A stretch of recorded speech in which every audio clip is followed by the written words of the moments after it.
Shutter speed is one of the key components to any photograph that you're ever going to take. It refers to how long your shutter is actually open and allowing a certain amount of light into the back of your sensor, and subsequently, it also means that you are allowing more motion or less motion onto your image. Most of you are probably shooting with a fast shutter speed, myself included. It just freezes the image and there's no motion blur whatsoever. But lately, I've been playing around with adding a lot of motion to my images through lowering and slowing down my shutter speeds. And that's actually what we're gonna be talking about today. We're gonna go over a few slow shutter techniques that will hopefully bring new life into your photography. The first technique is gonna be the panning shot. Now, this is super easy to do because you do not need a tripod to do this at all. All you have to do is lower down your shutter speed to 1/20th to 1/50th of a second, and then adjust your f-stop and your ISO to make sure that the exposure is correct. Then take your camera and pan with the subject that you're trying to shoot, and then snap the image. The only thing about this technique that's a little bit difficult is that you probably will have to do this a few times in order to be able to get that subject in focus, because you're trying to follow a moving subject with motion blur, and sometimes your camera just can't keep up. Now, what I have found that has helped me a lot is that I raised my f-stop between f10, f16, somewhere around in there, paired with burst mode, also with continuous focus. If your camera actually has these options, I usually get better results that way. Also, not shooting from looking down at the LCD or looking at the back of your camera while you're trying to shoot these moving objects. Instead, take your camera, put it up to your eye. You will be able to track the subject a lot better. Also, you're gonna have a bunch of more points of contact because you're using your face as well, so that keeps your hand steady. And I have gotten some really good results out of doing that. Okay, moving on to the next one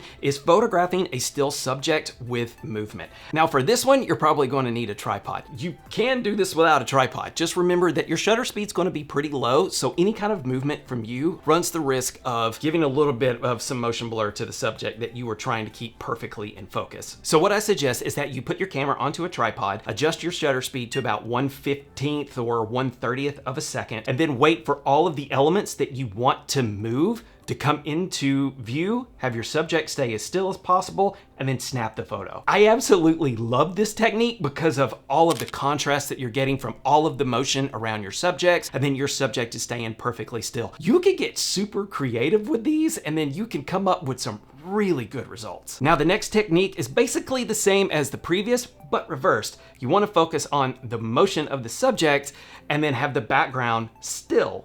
You can use a tripod with this, but usually you see these in like street photography where the cars are rushing by and then there's a picture of a really amazing looking building, or you just want to show the hustle and bustle of a city and you're showing pictures of people kind of walking around and they're kind of getting blurred out. Being on the street, you don't really have a lot of room for a tripod, so lean yourself up against a pole or wall or whatever that you can find, and then set your shutter speed to 1/15th to 1/50th of a second, depending on how much motion blur you want. Wait for all the motion to come, focus on what it is that you want to have in focus, and snap the shot. The storytelling aspect of this technique is fantastic. So if you're shooting in New York and you want to show how busy and how much is going on in the city, keep the city in focus and then have all the people moving and get the motion blur from them. It's a great storytelling technique. Probably one of the most seen slow shutter techniques is photographing waterfalls. So if you're wanting to get that silky smooth look to the water, you're going to have your shutter speed open for at least 1 to 5 seconds. This can vary on how fast the water is actually moving, so the 1 to 5 seconds, you can play with that. Feel free to experiment to get the water as silky or less silky as you want. What I do suggest is that A, use a tripod, B, use ND filters, use a circular polarizer, and use a timer if you were planning on photographing waterfalls. The ND filter will allow you to keep your shutter open longer without blowing out your scene. And then the circular polarizer, what it does is it just cuts the glare off of the rocks and off of the water. And then if you're using a timer, it could be 5 seconds, nothing too crazy, for you to press the shutter button, step away, gives your camera just enough time to not be shaking before it takes the photograph. While I was taking these shots, I was using a 64 ND filter along with a circular circular polarizer from Freewell. Now, full disclosure, this is not a sponsored video from Freewell. They did send me their M2 magnet quick swap filter kit to try and play around with, and I'm going to have to admit, this is really cool. It was really, really impressive. And the cool thing about it is it comes with a ring, right, that goes onto the front part of your lens, and magnets. Who doesn't love magnets? Like, come on. It's so easy to use. I love this. Just, and you can stack them if you want to, which is how I use the ND filter and the circular polarizer. How cool is that? Oh, I'm so easily entertained. So easily entertained. And speaking of ND filters, you can actually use them at night, and it's gonna go with the next technique that we're talking about, which is light trails. Now, just like with WaterFalls, you need to keep your shutter open as long as you possibly can. So for this, you're gonna need to have it open for at least 5 to 10 seconds so that you can get as many cars going through the lens as you possibly can, because you wanna get all those red and white streaks of the lights going up and down the street. This is where having an ND filter is gonna come in handy. For this image, I shot with a 1000 ND filter. I mean, this thing should be dark.